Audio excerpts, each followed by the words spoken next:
With the U.S. men's national team reaching the round of 16 and television ratings for the World Cup surging, this may be a sign that soccer has finally caught on here in the U.S.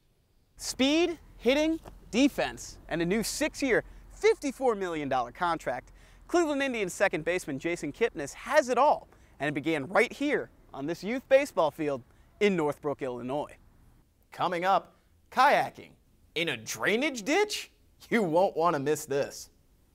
Derrick Rose will be physically ready to return this season. My question is, will he be mentally ready, or will he worry that every cut and every move he makes could result in re-injuring his troublesome knee? Just try getting a tee time or playing on a golf course that isn't crowded these days. More and more people are playing golf, which means more and more people are getting frustrated. Golf is the toughest sport there is. There's no question about it. Golfers spend hundreds on equipment, hours on the driving range, days on the putting green, trying desperately to get better. Sound like you? If you're a bad driver, it's going to bite you. If you're a bad putter, it's going to bite you. If you can't hit a wedge, it's going to bite you. The difference between a good shot and a bad shot is so slight, there's no margin for error. That's why golf is so tough.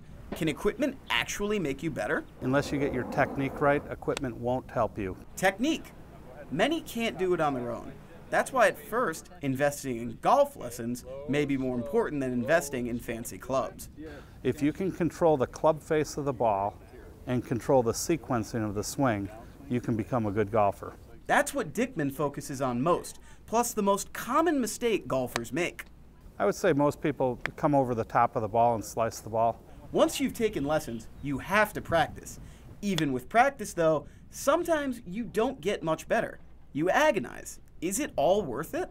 When the shots come right, it is. Dickman says not to compare yourself to pro golfers. It's an exercise in futility. Less than 0.1% of people in the world will be pro golfers. There's definitely DNA and genes and also what you did early on in life that determine how good a golfer you can be. Dickman says to go out, play to the best of your ability, and enjoy the game. When you start losing sleep over it, he says, then it may be time to quit. Where are the hockey stars of tomorrow coming from?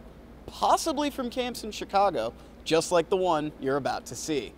The Chicago Wolves have been at the Ice Center all week, teaching young kids the finer points of hockey.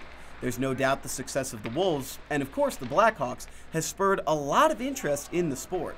With the Blackhawks winning the Stanley Cup, more 4- and 5- and 6-year-olds want to skate. Kids not only buy team apparel and souvenirs, they're the fan base of the future. But right now, they come to hockey camps like this in hopes of becoming just like their favorite players. The main focus is skating. If you can't skate, you can't play. Turns, stops, puck control, passing, and shooting, this camp covers it all. Teamwork, loving the game, making it a camp atmosphere. And that's how McCudden keeps 6 to 9-year-old kids focused. You can see the determination and progress at this camp and others like it. And there's a little bit of pressure on the parents' side too. Ah yes, hockey moms and dads.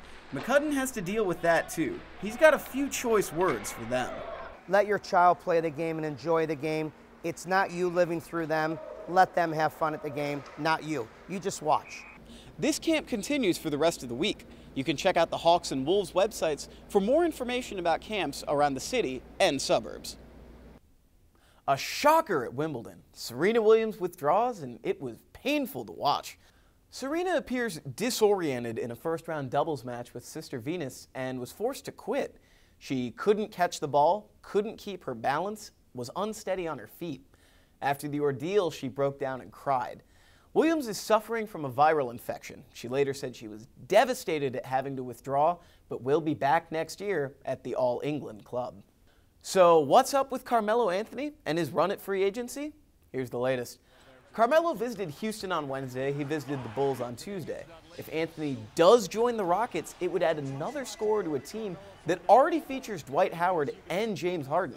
Houston won't be Carmelo's only stop in Texas. He plans to meet with the Mavericks before heading out to LA to visit the Lakers. Wild finishes, wacky plays. To baseball, let's start with the A's and Tigers. Driven in the air toward left field. That ball is deep. That ball is way back. And it's a game winner. He walked him off. Rajai Davis with a grand slam walk-off. Tigers win 5-4 and lead the American League Central by 5 games.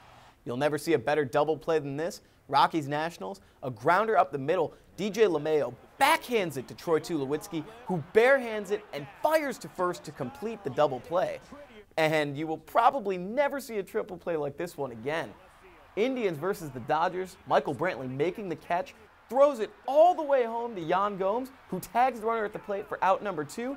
Gomes goes up to second, Yasiel Puig trying to take it. Jason Kipnis thinks he has him out. The umpire would have to review it twice, and after that, he's called out. Triple play for the Indians. And just when you think you've seen it all, someone decides to kayak down a drainage ditch. Seriously, this happened in British Columbia. Ben Maher, a 27-year-old self-proclaimed adventurer, takes his kayak and goes 35 miles an hour down a drainage ditch. The concrete barriers are meant for landslide prevention, not for Maher. What's really amazing is he splashes into the ocean and doesn't even flip his kayak. All Maher could say afterward, that Lions Bay slide is such a good time.